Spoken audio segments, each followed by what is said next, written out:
Ak by ste teraz prácu so žiakmi skončili a zajtra zase tablet zapli, bude vás zaujímať, čo ste robili včera. Z tohto dôvodu zhromažďujeme údaje o výučbe žiaka Tomáša. Si pozriete tak, že kliknete na túto ikonu. Tu vidíte 3 stĺpce: začaté učivo, učivo v procese a zvládnuté učivo.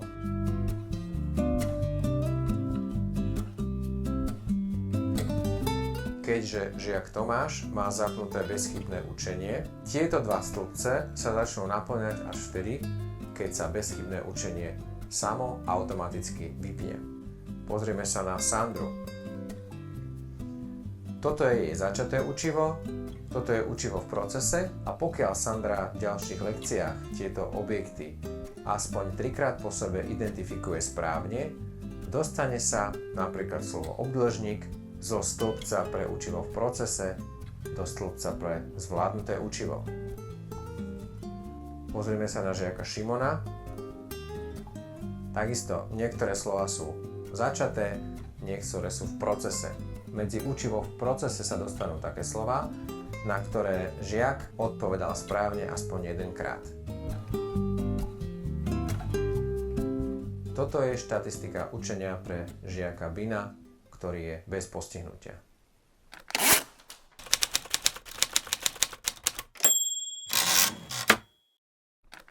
Teraz sa vrátim k ikone I. Po kliknutí na túto ikonu uvidíte, že v tomto tablete je aktivovaný modul zvieratá, hmyz, animované slovesá, fonologické uvedomovanie, základné farby a tvary a otvorené slabiky. Toto je obsah, ktorý tvorí nadstavbu základného obsahu platformy Visual Reading. Ak si zakúpite iba platformu Visual Reading bez interaktívneho šlabikára, máte k dispozícii základný obsah platformy a to sú všetky lekcie na mape lekcií. Jednu z nich sme si pred chvíľou ukázali a bola to lekcia farby. Pokiaľ máte zakúpený interaktívny šlabikár, tak ako je to na tomto tablete, môžete použiť aj ďalšiu lekciu, ktorá sa venuje základným tvarom a farbám.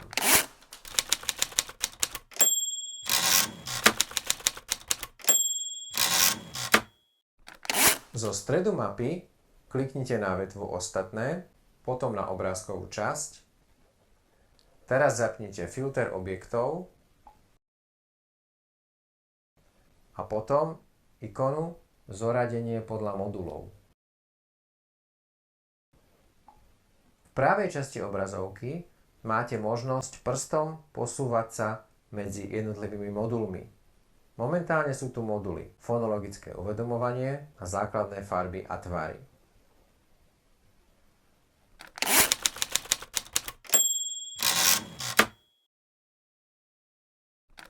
V prípade, že pracujete s interaktívnymi kartami, tak si jednoducho vyberiete, ktoré karty budete so žiakom používať a z akého budú modulu.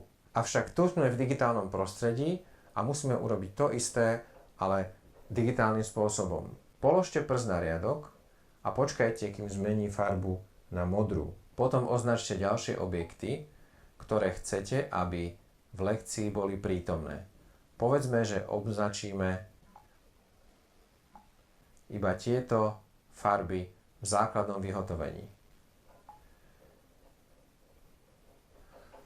Kliknite na ikonu vpravo hore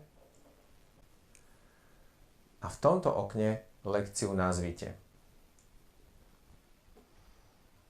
Ja si vyberám názov 01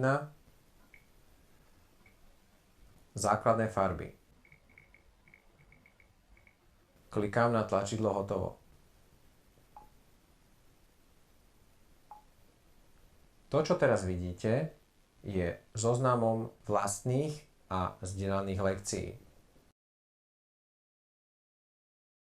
Vlastné a zdieľané lekcie nájdete v tomto kruhu.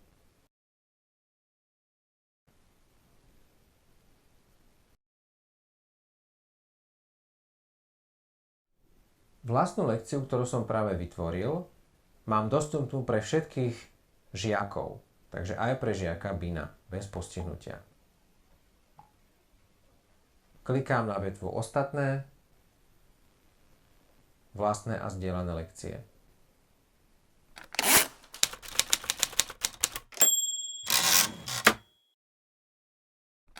Zopakujeme si, čo sa práve stalo. S použitím modulu základnej farby a tvary interaktívneho šlabikára som vytvoril v profile žiaka Tomáša vlastnú lekciu, ktorú nájdem v tomto kruhu. Táto lekcia je dostupná pre všetkých žiakov v platforme Visual Reading. Klikám na riadok, klikám na zelenú ikonu a teraz na zelený kruh.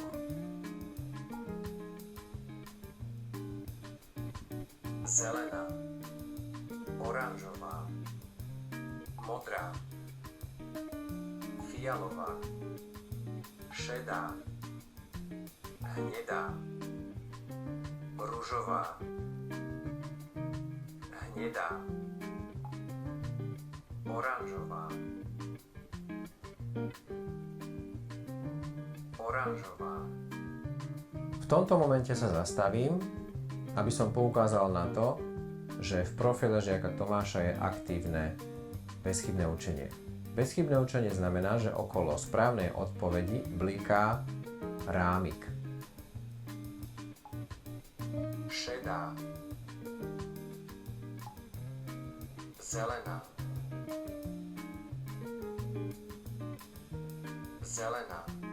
Okrem tohto blikajúceho rámiku si môžete všimnúť, že obrazovka zobrazuje vždy iba 3 objekty.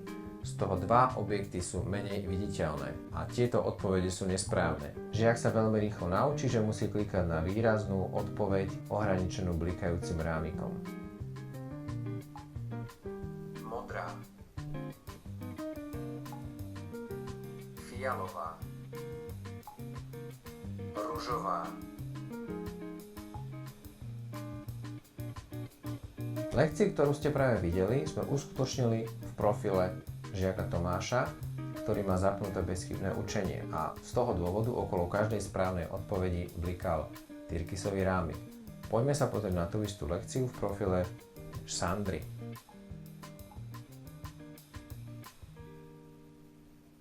Klikám na vlastné a zdieľané lekcie, základné farby, vyberám si zelené tlačidlo.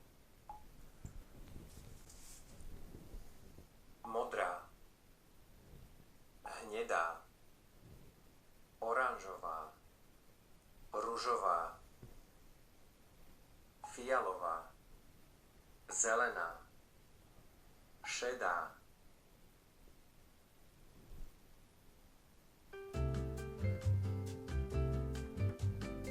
zelená,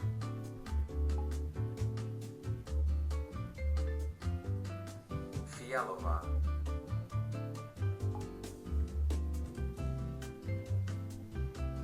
ružová,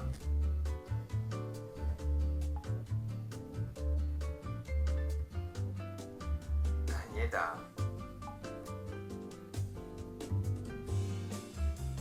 modrá,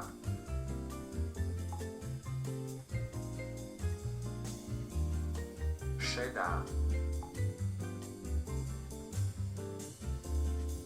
oranžová,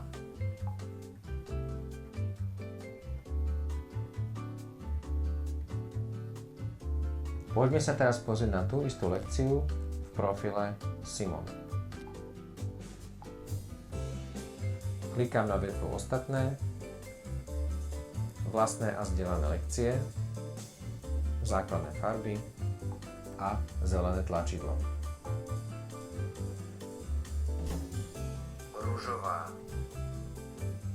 oranžová, fialová, modrá, zelená, hnedá, šedá,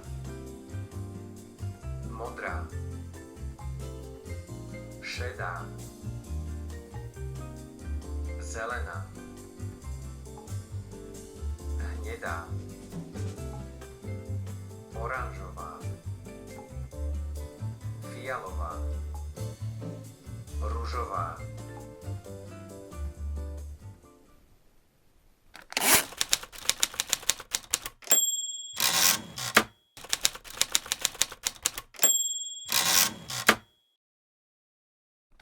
Označovanie objektov v tomto zozname je základný mechanizmus, ako vytvoriť vlastnú lekciu s použitím obrázkov z modulov interaktívneho šlabikára. Klikám na ikonu i vpravo hore. Toto sú moduly aktivované na mojom tablete a vytvorím niekoľko vlastných lekcií z modulu otvorené slabiky a animované slovesá. Modul základné farby a tvary som už použil. Vytvoril som 3 vlastné lekcie, pozrieme sa na ne. Klikám na kruh vlastné a zdieľané lekcie a uvidím tam základné farby, otvorené slabiky a lekcia, ktorá obsahuje slovesá skákať, tlieskať, plávať.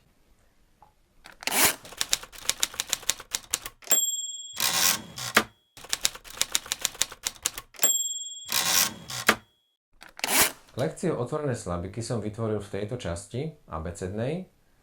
Klikám na filter objektov,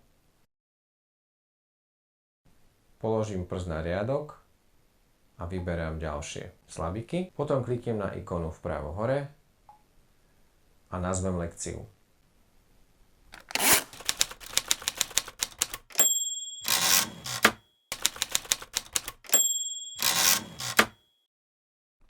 Slovesnú lekciu som vytvoril v kruhu videa.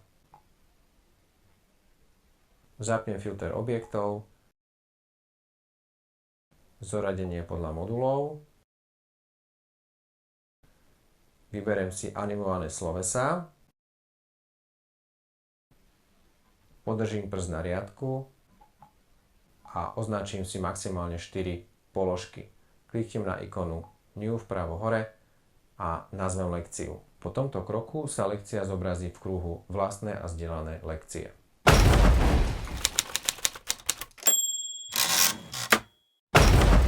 Urobme si krátky sumár. Po kliknutí na profil žiaka sa zobrazí mapa lekcií, kde nájdete 170 lekcií, ktoré sme vopred pripravili. Okrem týchto lekcií môžete použiť lekcie, ktoré si vytvoríte sami. Tak, ako som to pred chvíľou urobil ja, s použitím modulov interaktívneho šlabikára. Tieto lekcie nájdete v kruhu vlastné a zdieľané lekcie.